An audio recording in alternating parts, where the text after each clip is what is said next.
obviously coming off a disappointing loss at Memphis. Didn't think we had the effort that we'd had previous two games. I thought our effort's been much better in practice these last 2 days. Big points emphasis on defensive rebounding. It's been bad the last two games, but I just thought our overall energy was not where it needed to be against Memphis.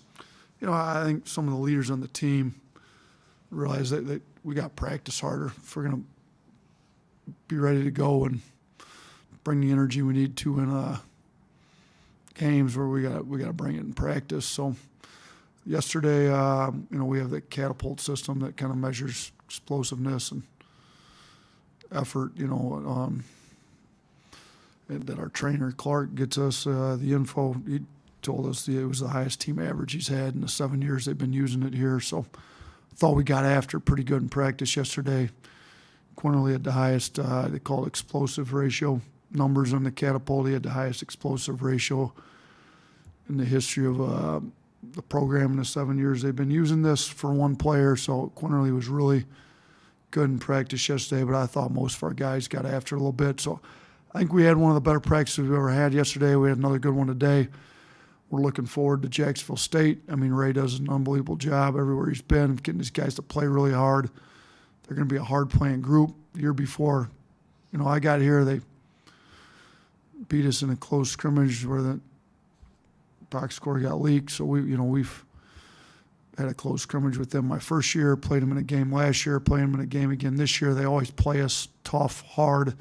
We've got to do a way better job on the defensive glass than we have the previous two games because they've got some big, strong, physical guys. Their starting center, Brandon Huffman, started his career in North Carolina. Kane Henry plays hard, it's tough, physical. We've got to do better the 4 and 5 spots of rebounding it. Our perimeter guys got to do a better job keeping guys in front of them so we don't have blow-bys where the bigs have to step up, which gives up offensive rebounds. We just got to do a better job cleaning up the defensive glass. Thanks, Coach. We'll start our first question with Michael Casagrande.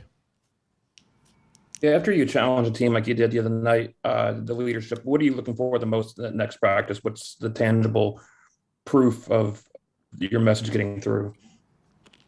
I just think the overall effort. I thought we really lacked effort against Memphis.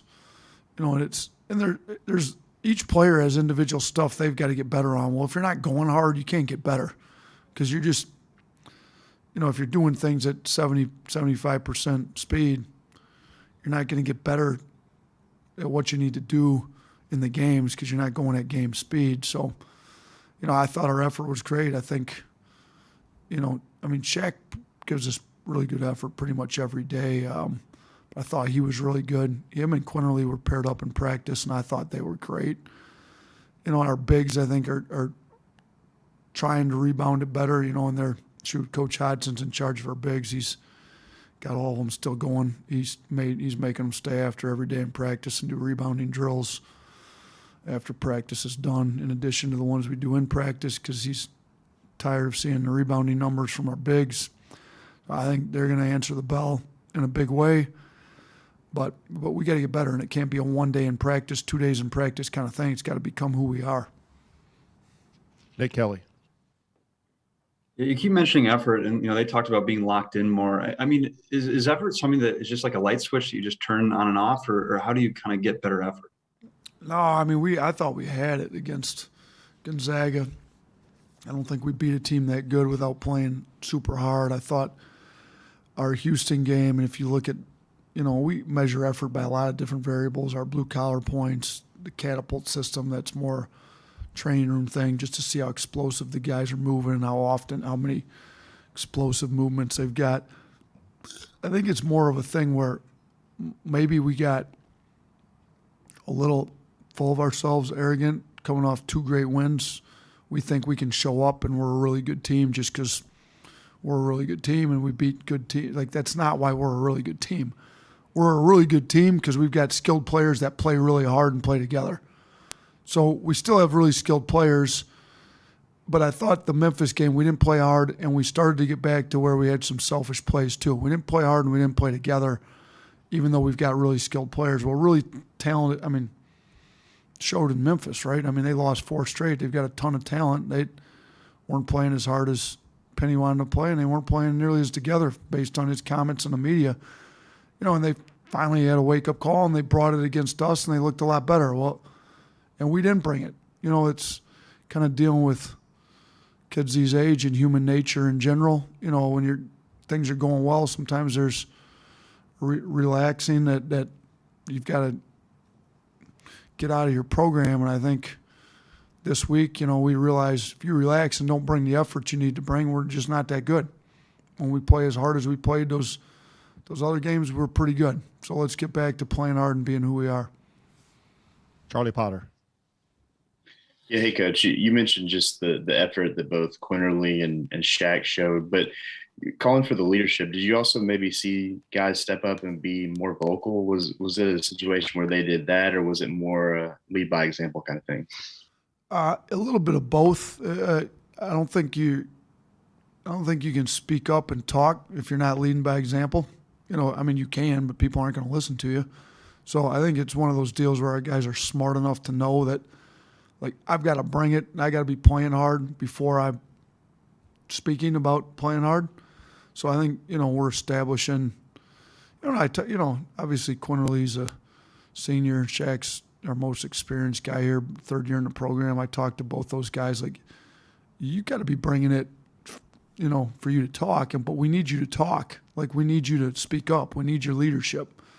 So I think there's been a little, let's establish the fact you're going to be the hardest playing guys on this team, in practice, in games, everything. And then let's speak up when things need to be addressed, because you have established the fact that you're that. So, the practice has been good. I've definitely heard some more communication out of guys. It hasn't been a huge, there was no Newt Rockney type speeches or anything like that, but guys are speaking up, and everybody in this program knows where we need to get this thing to, because we've had it there. I thought we were the hardest playing team in the SEC last year. We won a championship based on it. There's been games this year where we've been one of the hardest playing teams in the country, and I thought we were the hardest playing team in some of those big wins we've had this year, and we got to get back to doing that again.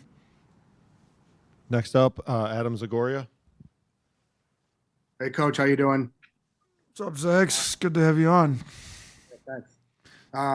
Just with the COVID situation, obviously a bunch of games nationally have been postponed, canceled, whatever. As far as, precautions for that, is Alabama doing anything as far as, like, separating you guys from the women's team, or separating the football team, or separating teams out? Or our trainer's well aware, and he's talked to me even earlier this week about different things. We've got all the guys eligible for booster shots, taking care of those types of things that, I'll say this, we're not in the same, but the women have their own building separate from us anyways. So we don't have any interaction with them anyways. Football team's in its own separate building. Really, we're kind of in our own little cocoon over here. So we're cognizant of the fact that the NBA and other college programs are, losing guys, losing games to COVID again. We don't want to miss any games. So we're taking every precaution we can, with, having multiple buses when we land, having, people traveling with the program, riding different buses, people more susceptible to maybe getting COVID, having their own hotel rooms, not putting people that would be susceptible to it in the same hotel room, keeping masks on people that within the program would be more susceptible to getting COVID. So we're, and when we're in tight places, making sure that guys are masked up. So we're doing what we can. I'll say this, it seems throughout this thing that sometimes certain programs do everything they can and it still gets hit with some COVID. There's controllables and uncontrollables. We're trying to control what we can in the controllables. And then we're just going to deal with the consequences on anything that comes up. And some of these games, it's the opponent maybe that, what's Jacksonville State doing? What's Colorado State doing? Is there, but on our end, we have not had anybody with COVID in the program since school started this year. We've done a really good job, I think, since it started way back, a year and a half ago or whatever it was. And I think we've got one of the best trainers in the business, some of the best medical staff, the doctors dealing with it, our team doctor, the other doctors on campus. We've done a pretty good job handling it. We're going to continue to do a good job handling it, but that doesn't guarantee we're not going to have any issues. Joey Blackwell. Hey, Coach. That question was kind of perfect segue into my question. Just a few minutes ago, Colorado State announced that their Saturday game against Tulsa was being canceled due to COVID concerns. I was just wondering if if you were aware of any communication between the Alabama program and Colorado State regarding next Tuesday's game. Yeah, you know what? I'm fairly good friends with their head coach. I was shown that article tweet that got put out on that game. I'm going to give him a call here, see what's going on with them. I have no other information other than what you've seen. So, obviously if it's somebody in their program has it and there's a bunch of people having to quarantine, that probably affect the deal. If it's just, it's hard to tell with this. Sometimes it's, sometimes it's them, sometimes it's the opponent, sometimes, it's just hard to tell. And I have no other information other than on our end, we want this game played really badly. They're a really good team. We want to play 2 quality games going into Christmas after that Memphis game. I'd love to get 2 quality games under our belt before SEC play. So, but like I said before, we're going to control everything we can control, and we want to play this game really bad, but sometimes stuff's out of our control, and I'll reach out to Colorado State and see what's going on with them as soon as we get off this press conference. Next up, Mike Rodak. Just kind of a 2-part question there. Would there be a contingent you might have pre-existing on maybe another school to play? And then completely different question, just what's the latest on James Rojas? I know going into SEC play, that might have been the timetable. Yeah, he's still not practicing, Rojas. I'll get to the first question in a second. He's doing a lot of stuff in rehab. He's being able to shoot. He can run. He can do a lot of skill work, but he's not to the point where he's back in live. He's not in anything in practice, to be honest with you. So we've still got a little ways to go with him. Not sure he's going to be available for first SEC game yet, being that's inside of a few weeks here. But hopefully at some point in January we can get him, because he is doing. He can go 100% in some of the skill work he's doing. He just can't go live. And then the second question, we didn't have a contingency plan really on that deal. We last year everything was so fluid. The Western Kentucky game got thrown together days before we played it. We didn't anticipate these types of things with this many programs shutting down, just because I think conferences established the fact like everybody's going to do what they can to make sure they keep COVID to a minimum, and I think teams are doing that. And if you're unable to do that in your program, have to cancel a game because of it, it's a forfeit. That's what a lot of conferences have done. So on our end, we've done everything we possibly can to keep COVID out of our program, done a pretty good job with it. So we just kind of anticipated not having many issues, and now that there are, we probably do need to come up with some plans on different things. But on this one, I don't know. I don't have any contingency plans in my mind. We're going to hopefully play this game, and if we get word otherwise, we'll have to talk through what we're going to do. All right, let's finish up here with Tony Tsoukalas. Yeah, Nate, a lot of mine was kind of already taken by the last questions, but just assuming this, it could be your last game before SEC play, how extra important does it make this game if that's the case? I think it's, regardless of what comes after this game tomorrow, this is a huge game based off our performance at Memphis.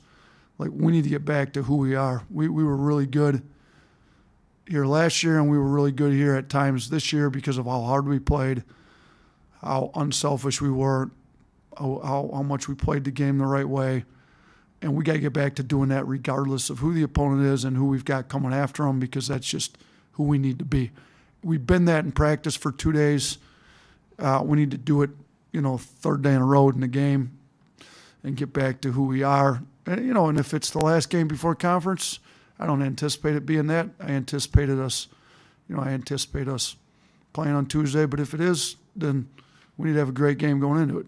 if we play on Tuesday, we need to have a great game going into Tuesday because Colorado State's really good. You know, and Jacksonville State's a perfect game for what we need right now because they're a hard-playing group that if you don't play hard, they're going to beat you. And we need to get our effort back up, and there's nobody better to do it against than a hard-playing group. And, you know, Ray Harper's teams always play hard. They're always tough. They're always physically. They're always going to give you everything they got on defense. So it's a good game for us to test to see how much we're going to get better at some of that type of stuff.